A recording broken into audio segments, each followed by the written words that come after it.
Ce code électoral que la HAC nous a pondu comporte pas mal d'incongruités. Il est dit dans ce texte-là, par exemple, que pour s'inscrire sur la liste électorale, on peut présenter le CIP, la carte d'identité biométrique ou bien le passeport, ainsi de suite. Alors, si la HAC veut nous dire que pour les inscriptions sur la liste électorale, il faut amener le CIP, mais il va falloir qu'elle précise que c'est pour ceux qui ont peut-être déposé les dossiers pour la carte de presse récemment et dont les cartes ne sont pas encore sortis, peut-être ne sortiraient pas avant la fin, n'est-ce pas, du processus de recensement, d'inscription sur les listes électorales. Encore que la liste électorale existe déjà. Alors je le dis parce que c'est déjà l'ensemble de tous ceux qui ont déjà leur carte de presse valide, ou bien ceux qui méritent d'avoir la carte de presse après avoir déposé les dossiers récemment. Ce n'est pas maintenant où la lutte, n'est-ce pas, pour la valorisation de la carte de presse est en train de prendre de l'ampleur. Les autorités sont en train d'être sensibilisées.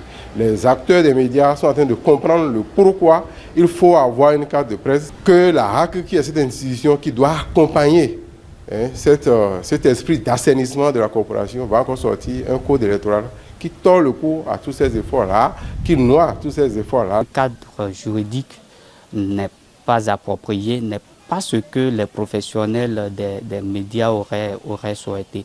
D'abord, on ne peut pas élaborer un cadre juridique sans associer les professionnels des médias. Il s'agit d'une élection professionnelle et ça concerne les professionnels des médias.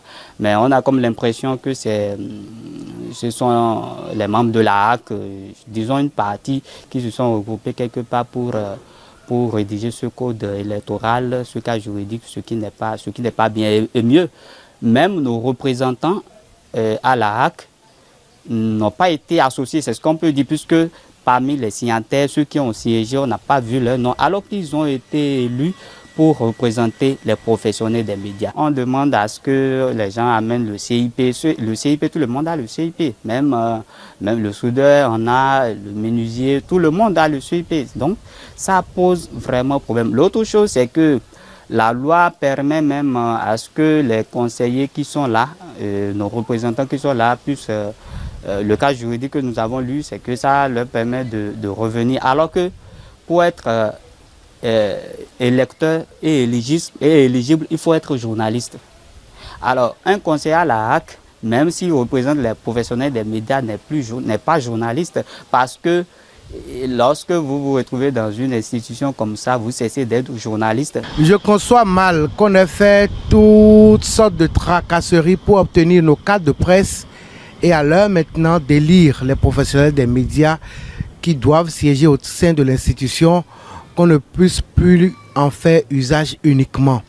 Qu'on nous parle de CIP, qu'on nous parle de passeport, qu'on nous parle de carte d'identité, je dis que c'est ahurissant, c'est aberrant à la limite. En 2024, on ne peut pas vouloir organiser des élections professionnelles et ne pas utiliser la carte professionnelle. C'est inadmissible.